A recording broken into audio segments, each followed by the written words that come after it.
Welcome back my friends. स्वागत है मेरे दोस्तों आपके अपने यूट्यूब चैनल देवाशीष में। And first of all a very very very happy Sunday to all of you. मैं आशा करता हूं, मैं प्रे करता हूं कि आज का दिन आपका और आपके परिवार वालों का बहुत बहुत अच्छा जाए। सो आज एक नया रेजर आपके लिए, और उसको आज मैं पहली बार ट्राई भी करने वाला हूं। इससे पहले मैंने उससे शेव नहीं किया है। और उस रेजर को एक और बहुत ही पॉपुलर जो रेजर है उसके साथ थोड़ा सा कंपेयर भी करूंगा, क्योंकि फिट, फिनिश और बिल्ड क्वालिटी मेरे को छूने से, देखने से काफी कुछ एक सी लग रही है। So what we are waiting for, let's start. So you can see it is packed fresh Roma 7 R1 razor. Yes, it is a Roma 7 R1 razor. So जल्दी से मैं इसको अनबॉक्स कर देता हूं। पैकिंग एक और कार्डबोर्ड के बॉक्स में आई थी, उसको मैंने निकाल दिया है। Roma 7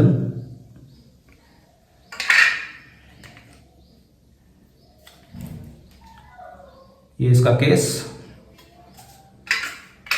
इसको मैं साइड में रखूं। इसके साथ दो ब्लेड्स इन्होंने दिए हैं Roma 7 ने, आप देख सकते हो, टोपैज। So topaz platinum.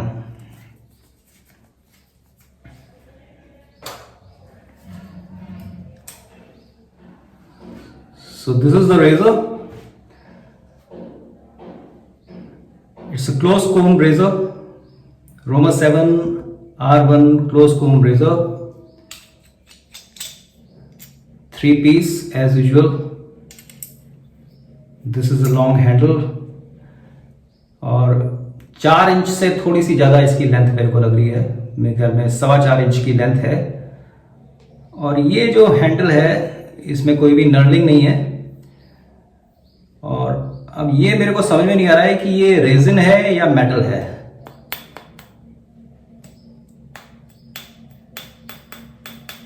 हल्की सी मेटालिक साउंड भी आ रही है, ये जरा पूछना पड़ेगा क्योंकि इसके बारे में डिस्क्रिप्शन भी नहीं लिखा है। सो मुझे तो लग रहा है ये मेटालिक साउंड भी है, मगर रेजिन जैसा भी असर है क्योंकि भारी नहीं है इतना। और ये तो ज़मैक का ही बना है, ज़मैक अलॉय।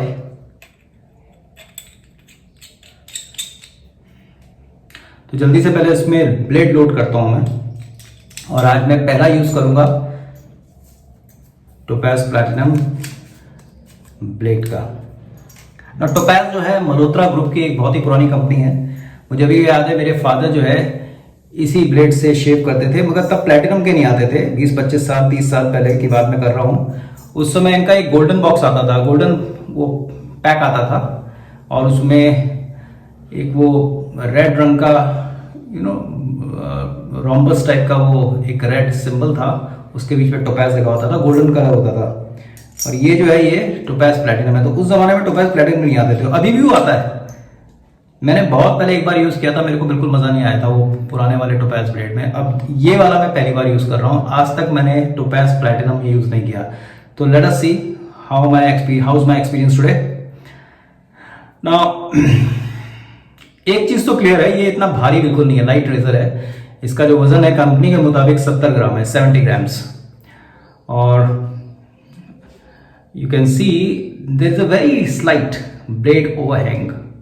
अगर आपको blade overhang दिख रहा है इसमें, if you can see, तो हल्का सा ये overhang है इसमें, बट इतनी कोई दिक्कत नहीं कर रहा है ये। और जो blade exposure है, that means जो blade gap है, वो मेरे को काफी हद तक माइल्ड से मीडियम तक बता रहा है, लग रहा है। अब मैंने भी इस रेजर को पहली बार ही आज इस्तेमाल करूंगा, तो let's see how my experience today. Okay, so comparatively light razor. अब इसको मैं कंपेयर करके बताता हूं। इसी का एक सिमिलर रेजर ना, इसको तो आप पहचान गए होंगे I hope, Perl A141 razor. तो इसके साथ अगर हम इसको कंपेयर करें तो दूर से देखने में दोनों एक से लग रहे हैं, मगर जब मैं पास ला रहा हूं तो ये थोड़ा सा टॉलर है, इसकी लंबाई ज्यादा है कंपैरेटिवली इसके। ये शायद 4.25 इंच का है, ये 4 इंच का है। और बट वेट की आप बात करें, अब मेरे पास वो वेइंग स्केल नहीं है, तो डेफिनेटली इसका वेट मेरे को ज़्यादा लग रहा है। ये कम से कम 10 ग्राम ज़्यादा होगा। तो ये अगर 70 ग्राम है तो ये जो है 80 to 85 ग्राम्स है 100%। तो definitely wait wise it is more. और बाकी अगर आप देखोगे तो दूर से देखने में दोनों भाई लग रहे हैं, correct, but you can see this is of pearl and this is of Romer 7। So light है, नो प्रॉब्लम्स। अब इसका एक्सपीरियंस आज क्या रहता है ये मैं आपके साथ डेफिनेटली शेयर करूंगा। Okay, shaving brush Pearl, it's a little bit heavy with long handle, और ये भी सिंथेटिक ब्रश है। तो आज मैं अपनी शेविंग में इसको यूज करने वाला हूं। ट्रायोडॉन वुडलैंड एम्बर,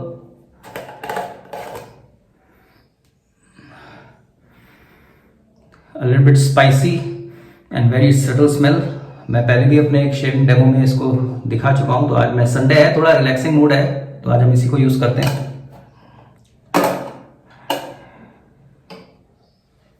सो देर किस बात की, लेट्स स्टार्ट। तो आज मैं कोई प्री शेव ऑयल नहीं लगाने वाला हूं। मैंने 15 मिनट पहले अपने फेस को अच्छे से वॉश कर लिया था। So as a pre shave activity I am using hot water towel.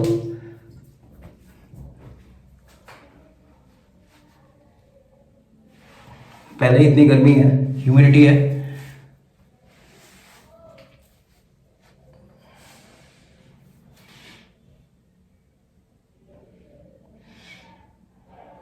ऐसा 40-50 सेकेंड्स तक कर सकते हो, 1 मिनट तक। So it makes tremendous difference when it comes to your shaving experience. आज मेरी दाढ़ी 2 दिन पुरानी है। लास्ट शेव मैंने फ्राइडे मॉर्निंग किया था।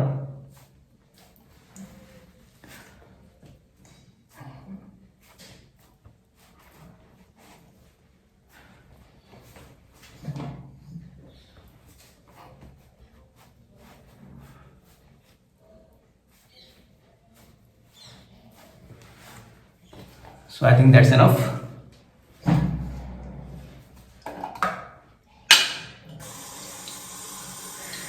कुछ लोगों ने मेरे से रिक्वेस्ट की है कि मैं बेहतर लादर कैसे बनाऊं, एक वीडियो उस पर ही बनाऊं। तो ठीक है, point has been noted down. तो शीघ्र ही मैं बोल लेदर, फेस लेदर कैसे बनाया जाए उस पर भी कुछ काम करने की कोशिश करूंगा आपके लिए। ओके, चलिए, थोड़ा सा मैंने वार्म वाटर इस पर डाल दिया था and now I am going to lift the soap. ये जो है, अगर हम इसको कंपेयर करें एक और भारतीय कंपनी पिंकफॉल से, तो पिंकफॉल का जो सोप है वो काफ़ी हार्ड है और ये थोड़ा सॉफ्ट साइड जाता है। यस,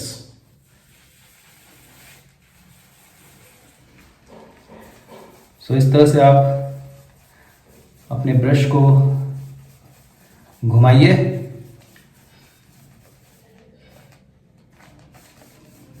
दस 15 सेकेंड, 20 सेकेंड, और उसके बाद अब देखिए, कई बार लोगों को ये ड्राई करने में दिक्कत आती है। तो मैं जनरली क्या करता हूँ, आई डोंट नो आप क्या करते हैं। अगर आप शेविंग सोप्स यूज करते हैं तो ये जो साइड में जो लादा बनता है इसको भी मैं ऐसे लिफ्ट कर लेता हूँ अपनी। आइडियली कर लेना चाहिए। These are a little bit costly products, तो व्हाई वी शुड वेस्ट। और इसके बाद इसको आधे घंटे 1 घंटे खुला रख देता हूं मैं अपनी शेविंग टेन में यहीं पे। Otherwise these are claim to be handmade.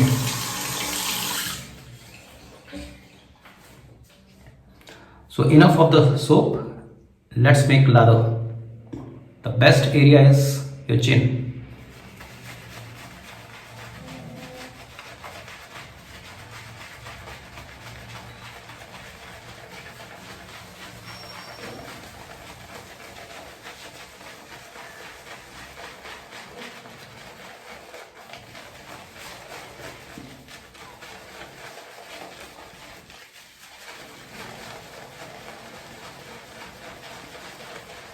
इस ब्रश की वाटर होल्डिंग कैपेसिटी जबरदस्त है, काफी डेंस नॉट है इसका। ब्रिसल्स को बहुत अच्छे से टाई किया है इन लोगों ने, पर्ल ने।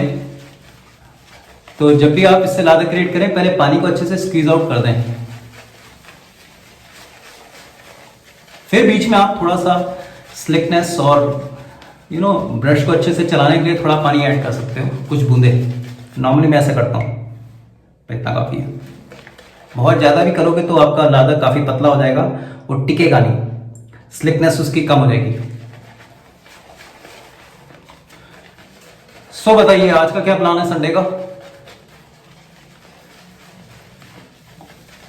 सारे दिन पिछले 3 महीने से संडे ही नजर आ रहे हैं मेरे को। कल शाम को कपिल शर्मा शो देखा, काफी मजा आया और उसका आधा पार्ट आज शायद कंटिन्यू करेंगे। So happy to see the immense work done by Sonu Sood. Sonu Sood ji ने जो काम किया है माइग्रेंट्स को, लेबरर्स को उनके घर पहुंचाने के लिए, इट्स कमेंडेबल, फंटास्टिक। बहुत इंस्पिरेशन मिली जब आप अपना फोकस छोड़ के निश्चलता से, निस्वार्थ भाव से किसी की सेवा पे उतर आते हो, तो पूरी कायनात आपको हेल्प करती है आपके रिसोर्सेज डेवलप करने में, और इस बीच में आप खुद भी रिच हो जाते हो। सो ये प्रेरणा, ये भाव हम सबका बना रहे, स्पेशली इस टफ टाइम में। ऐसी मेरी कामना है।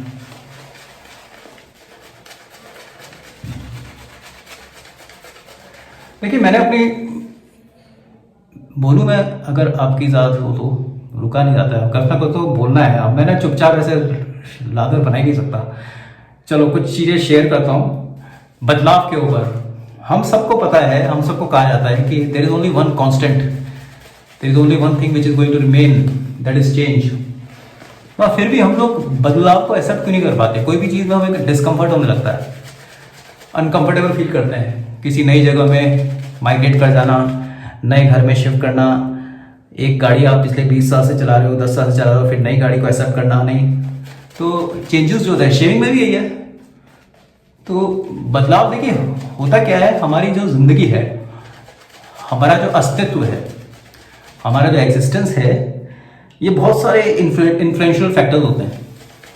आपका बचपन, आपके परिवार वाले, आपके गुरु लोग, स्कूल में टीचर्स, आपके कलीग्स, आपके नेबर्स, आपकी कंट्री, आपकी नेता लोग, करेक्ट, आपका जो आसपास का सराउंडिंग एनवायरनमेंट है, जहाँ पे आप इंटरमिंगल करते हो एक दूसरे के साथ, ये सब कहीं ना कहीं रोज जो है ये आपके थॉट्स को अफेक्ट करते हैं।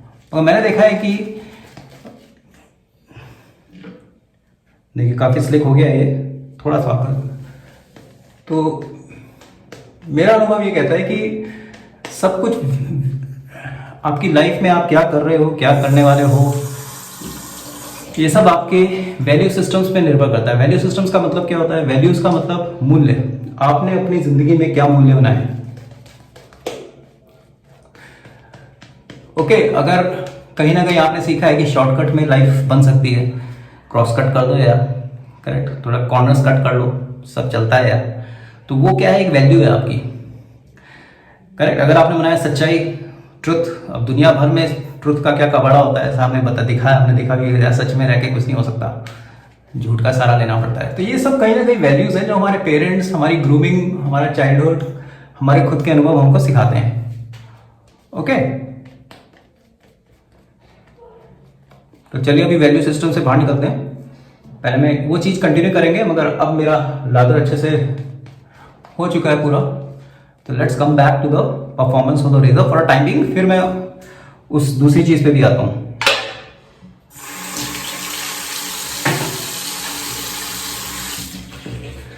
Roma 7 R1 close comb razor, and it has been loaded with Topaz Platinum blade. First use of this blade. Let's see how's the performance. Let's keep the fingers crossed. Okay.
Feedback तो अच्छा लग रहा है, आपको आवाज़ आ रही होगी हल्की हल्की।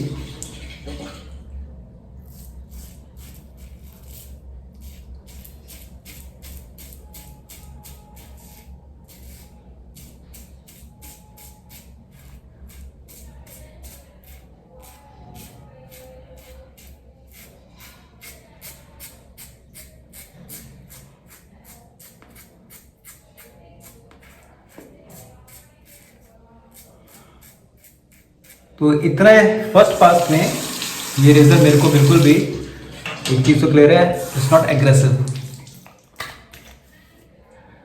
It's not at all aggressive. बहुत ही आराम से इसने मेरी बियर्ड का सफाया किया। Let's see what is going to happen in the second pass across the grain. चलिए अब फिर से उसी बात पे आते हैं।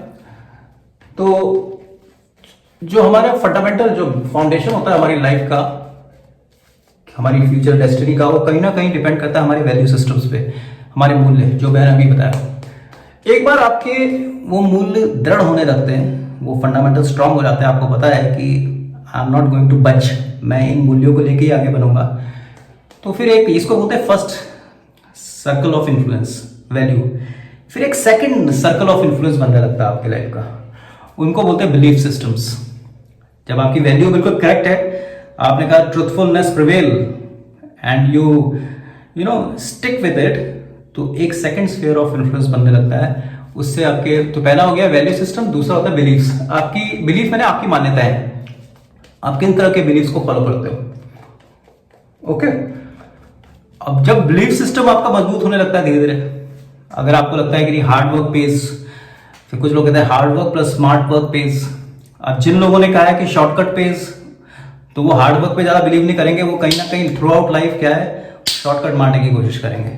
ओके, अगर आपने कर रखा है कि अगर hard work page, hard work, smart work, adaptability, ये सब आपका कहीं ना कहीं क्या हो जाएगा, वैल्यू सिस्टम से फिर वो बिलीव बनने लगते हैं। जब एक बार बिलीव सिस्टम आपके स्ट्रांग हो गए, और ये बिल्कुल बहुत स्ट्रांग होते हैं, इनको हिला, बिलीव्स को आप चेंज नहीं कर सकते, बहुत मुश्किल होता है। इसलिए कहते हैं ना, चेंज क्यों नहीं हो रहा आदमी, तो आप हमेशा देखिए वो बिलीव्स चेंज नहीं कर रहा है। ओके, तो सेकंड जो स्फीयर ऑफ इन्फ्लुएंस बनता है वो होता है बिलीफ सिस्टम्स। अब बिलीफ सिस्टम्स आपका एक बार क्लियर हो गया आपके लाइफ में, आपने कहा नहीं यार hard work smart work page, मैं को तो अपनी मंजिल पा लेनी है, तो उससे आपका थर्ड स्फीयर ऑफ इन्फ्लुएंस बन जाता है आपके कैरेक्टर का, आपकी पर्सनैलिटी का। उसको क्या बोलते हैं, उसको बोलते हैं आपका एटीट्यूड। तो यही होता है लाइफ में। एक टाइम के बाद जब मैं नौकरी पेशे में आया और जब मैंने स्कूल छोड़ा, कॉलेज छोड़ा, मेरे बिलीव्स बड़े गलत थे। कुछ मोटिवेशनल बुक्स पढ़ के मैंने अपनी बिलीव्स चेंज किए, अपने वैल्यू सिस्टम्स को फिर से परखा।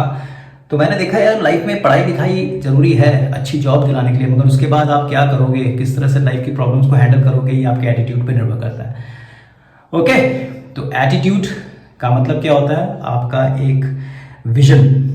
करेक्ट, एटीट्यूड कहते हैं ना कि जिसे कहते हैं कि किसी भी चीज के प्रति आपका नजरिया क्या है, तो वो एटीट्यूड बन जाता है। अब एक बार आपका जो है वैल्यू सिस्टम, उसके बाद बिलीव्स और एटीट्यूड एक लाइन में आ गए, तो फोर्थ जो होता है स्फीयर ऑफ इन्फ्लुएंस आपका खुद से बनने लगता है। उसको क्या बोलते हैं, आपकी एक्सपेक्टेशंस। दुनिया से बिल्कुल नहीं, खुद से। आप क्या एक्सपेक्ट कर रहे हो अपनी लाइफ से। ओके, तो हमेशा देखो कि कब आप बदलाव चाहते हो, आप शॉर्ट टाइम में बदलाव कर पा रहे हो, आपकी जिंदगी आपके हिसाब से नहीं चल रही है, तो आप अपने को खंगालो, इंट्रोस्पेक्ट करो। लाइफ में डिस्टर्बेंस बहुत जरूरी है, हम खुद से डिस्टर्ब रहते हैं, इट्स गुड थिंग, क्योंकि वो मजबूर करता है आपको सोचने पे कि what the problem with not with the world but with yourself. And same thing happen with this corona times. हमें ये देखना चाहिए कि इस चीज में हम इसमें से भी क्या पॉजिटिविटी ले सकते हैं। कोविड पॉजिटिव होने की जरूरत बिल्कुल नहीं है। इट्स कल बड़ा सही बोली कपिल शर्मा जी की, एक पॉजिटिव वर्ड पहली बार नेगेटिव हुआ है, that is Covid positive. But अगर उसमें से हम सीखे तो इस पूरा नेगेटिविटी जो फैली हुई है, प्रिवेल हो रही है वर्ल्ड वाइड में, इसमें हमारे लिए क्या है सीखने को, तो वो हमें फिर देखना पड़ेगा। हमारे वैल्यू सिस्टम्स, उससे हमारे क्या बिलीव्स हमने बनाए, और उसके बाद किस तरह के एटीट्यूड हमने फॉर्म कर दिए, और उसके बाद उससे फोर्थ, पहला आपका वैल्यू, बिलीव्स, एटीट्यूड। एटीट्यूड के बाद जो होता है फोर्थ इन्फ्लुएंस, जो भी मैंने बताया आपको, एक्सपेक्टेशंस। किस तरह की एक्सपेक्टेशंस रखते हो। अब ये जब चारों चीजें आपकी हार्मनी में हो जाती है, तो फाइनल होता है आपके एक्शंस। तो ये हमेशा रखना 5 रिंग्स ऑफ इन्फ्लुएंस। जब से कोर, सबसे छोटा अंदर का जो होता है, दैट इज वैल्यू सिस्टम्स, उसके बाद बिलीफ सिस्टम्स, उसके बाद एटीट्यूड, उसके बाद खुद से एक्सपेक्टेशंस, और लास्ट नॉट द लीस्ट आपके एक्शंस। तो ये जब पांचों के पांचों पंचतत्व जब लाइन में हो जाएंगे तो आपके अंदर बहुत ही बढ़िया चेंजेस आएंगे and you start living your life. पता है हमारा प्रॉब्लम क्या है? हमें जिंदगी क्या है तब पता लगता है जब हम में से ज्यादा लोग अपने डेथ बेड में आ जाएंगे। हमें लगेगा हमने सब चीजें बकवास बाजी की है, सब टाइम वेस्ट कर दिया। ज्यादातर बड़े बड़े लोग ये कह गए तो उन्होंने कहा हमारे अनुभव से सीखो भाइयों, प्लीज लाइफ को जियो। इसमें प्रॉब्लम्स हैं, इसमें सड़ान है, इसमें बदबू भी है, सूंघ के भी आप इस सब को फ्रस्ट्रेशंस को भी इंजॉय करने के डाल सकते हो। तो यही मैंने कहा कि ज़्यादातर हमें बदलाव इसीलिए नहीं अच्छे लगते कि कहीं ना कहीं वो हमारे वैल्यू सिस्टम, बिलीफ सिस्टम के साथ कॉन्ट्राडिक्ट कर रहे होते हैं। तो ये आज ही कल रात को ये प्रोग्राम देखा, मैंने कहा इस आदमी को क्या मजा आ रहा है। उसने लाखों रुपए अपने जो जमा पूंजी है लोगों को हेल्प करने में लगा दी and he is enjoying it. हम में से ज़्यादा लोग टेंशन में जी लेंगे कि यार अभी मेरे फ्यूचर में इतना पैसा नहीं जुड़ा, बाल बच्चों के लिए मेरे को इतना करना है, स्ट्रेसफुल। मगर उसको क्या मजा आ रहा है, उसने इतना कमा लिया, उसको देने में मजा आ रहा है। तो go getter mentality is fantastic, but go giver mentality is super fantastic. पर उसके लिए पहले कमा लो भैया। ओके फाइन, चलिए वापस आते हैं जल्दी से, नहीं तो मेरा लादर हल्का सा ड्राई हो जाएगा। वैसे ये ऑयली है, सॉरी ये काफी मॉइस्चराइजिंग है।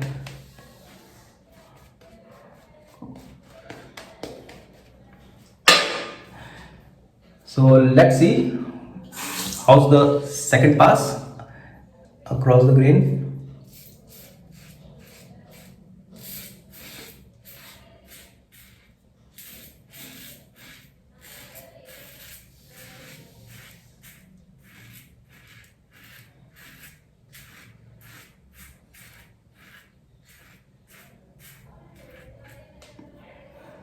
हाथ बहुत ही लाइट रखना है।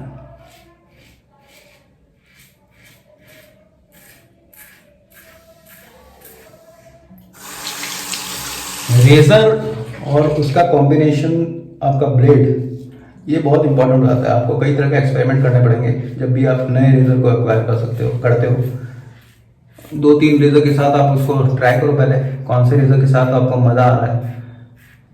मैंने देखा है जैसे बॉम्बे शेविंग रेजर सब कहते हैं बहुत माइल्ड है, उसका जो एग्रेसिव क्लैम्प दिया है वो भी बहुत माइल्ड है। मगर मैंने उसको हर तरह के ब्लेड के साथ यूज़ किया है, किसी में मज़ा नहीं आया। मगर जो खुद का ब्लेड देते हैं फैदर का, उसमें अच्छी शेप बन जाती है। तो इस समय जो ये रेजर मैं यूज़ कर रहा हूँ वो मेरे को माइल्ड से मीडियम एग्रेसिव लग रहा है।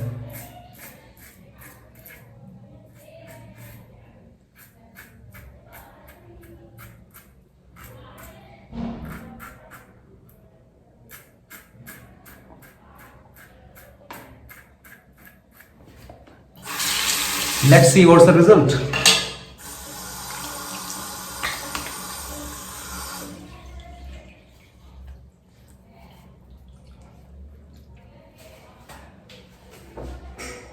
हल्की हल्की सी स्टबल है यहाँ पे। मुझे लगता है it's too early to say about razor. Razor तो मेरे को अच्छा लग रहा है, मगर ब्लेड में मेरे को उतना मजा नहीं आ रहा है जितना वो पार्कर का या विल्किंसन का या इवन सुपरमैक्स के ब्लेड मेरे को मजा देते हैं। मे भी शायद मैं भी अभी माइंड में वो सोच रहा हूँ कि लास्ट मैंने बहुत पहले 1-2 साल पहले टोपैज के वो गोल्डन वाले ब्लेड ट्राई किए थे, वो बहुत ही खड़ूस थे। सही बता रहा हूँ, बहुत ही, मैंने तो आधी करके ही फेंक दिए थे वो, और उसमें दोबारा नया डाला था मैंने अपना विल्किंसन, वो पूरा वो मेरा कचरे में गया वो। ऐसा किसी के लिए ऐसा बोलना नहीं चाहिए यार, अल्टीमेटली लोग फिर भी कर तो रही है ना उससे।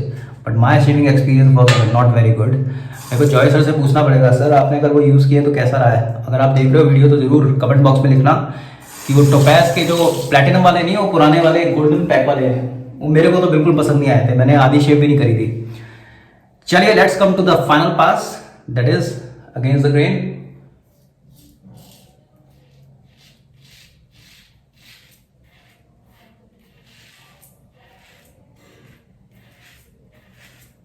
Razor glide is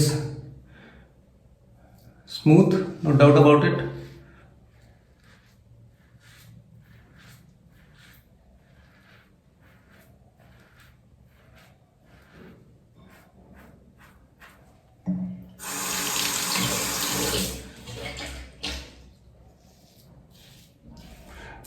ट्राइगोडान के कोई से भी आप सोप ले लो, सब में मॉइस्चराइजिंग कैपेबिलिटीज, स्लिकनेस बहुत ही अव्वल दर्जे की मिलती है। पिंक पुल्स में आपको परफ्यूम स्मेल बहुत अच्छी मिलती है और लग्जरी का एहसास होता है।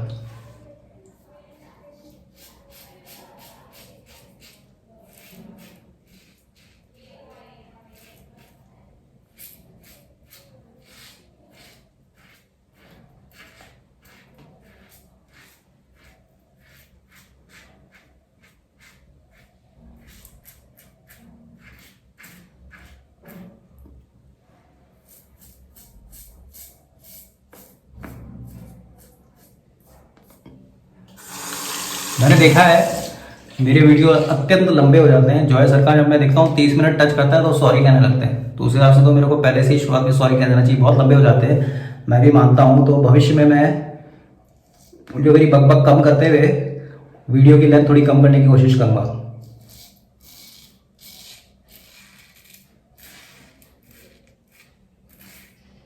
तो मैं भी सॉरी चाहूंगा, कहूंगा आप सभी लोगों से कि आपको इतना लंबा सुनना पड़ता है।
चलिए, that's all.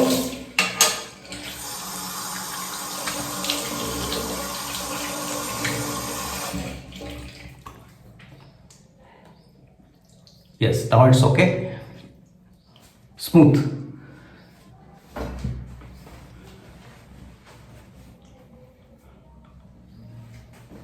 Perfectly fine.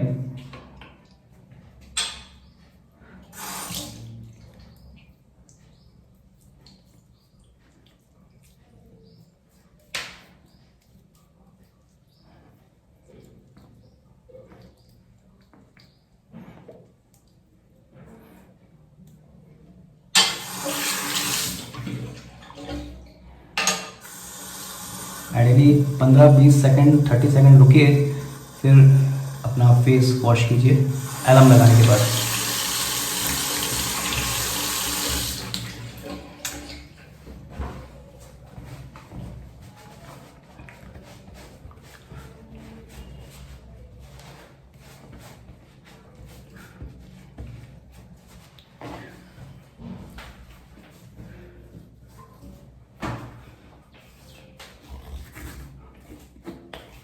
Satisfied, thoroughly satisfied. Sunday है, थोड़ा लग्जरी का एहसास हो जाए। पिंक पुल्फ after shave lotion, sandalwood and oud, that's more than enough. और मैं पहले भी बता चुका हूं अपने वो बाम वाले वीडियो में, इसको लगाने से पहले ऐसे नहीं लगाने का।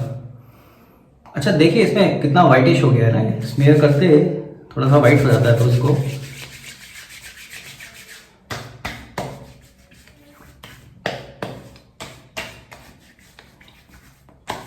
पूरा शेविंग डन महक रहा है अभी, एटलीस्ट यस।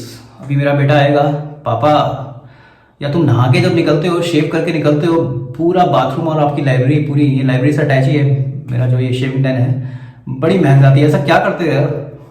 मैंने कहा ये कुछ जादू है। चलिए, that's all for today. Let me demonstrate the products. तो ये R1 रेजर रोमस 7 का वैल्यू फॉर मनी प्रोडक्ट है। इन दोनों में से सर आपने बता तो दिया, तो आप कौन सा प्रेफर करोगे? बड़ा मुश्किल होता है बताना, मगर अभी भी मैं इसी के साथ जाऊंगा। ये एक लेजेंडरी प्रोडक्ट है, आपकी शेविंग टाइम में है तो बहुत अच्छी चॉइस है आपकी। एक माइल्ड रेजर है और ये भी ऑलमोस्ट उसी की कैटेगरी का है, मगर ये अगर 20 है तो ये 19 है। मगर अभी इसको थोड़ा एक्सपेरिमेंट मेरे को कल फिर मैं बनाऊंगा, इस दूसरे मेरे शेविंग ब्लेड्स के साथ ट्राई करूंगा 2 दिन, फिर वेडनेसडे या थर्सडे को मिलेंगे तो तब मैं बताऊंगा। आज जो है मेरे को मज़ा तो आया, सही बताऊं ऐसा नहीं कहूँगा, मगर ये जो ब्लेड है ये मज़ा नहीं आया मेरे को, ब्लेड में मज़ा नहीं आया। रेजर के बारे में दूसरे ब्लेड के साथ मैं बताऊंगा, बट यस ये इसने बिल्कुल बिना कोई प्रॉब्लम के मेरे शेव बनाने में हेल्प की। तो R1 is a good quality razor. दाम इसके कंपैरिजन में बहुत फ़र्क है भैया, मैं यहाँ नहीं बोलूँगा, आप खुद ही देख लेना। ओके, तो ये अच्छी चीज़ है।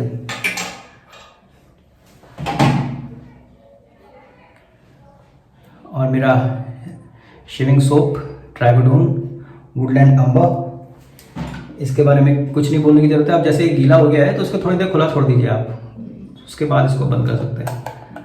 बहुत ही अच्छा है। You must have in your shaving time if you are a shaving aficionado. और इसके बारे में बोलने की ज़रूरत नहीं है, बहुत लोग बोल चुके हैं इनके बारे में। Must have product if you enjoy applying balms. ये भी आप ले सकते हो, tremendous brush, fantastic. So that's all for today. Enjoy your Sunday, enjoy your life. और जो मैंने आज आपको 5 sphere of influence, 5 rings of influence की बारे में बात बताई, सोचिएगा उसके ऊपर। तो ये मेरे को किसने बताया था, तो ये मेरे को मैं बाद में बताऊंगा आपको, मगर इसने मेरी जिंदगी में बहुत ही अच्छे बदलाव लाए। Okay, so that's all for today. I wish you all the very best. Please take care of yourself. Please take care of your parents and enjoy every shave. It's a spiritual and divine and heavenly experience. Bye bye.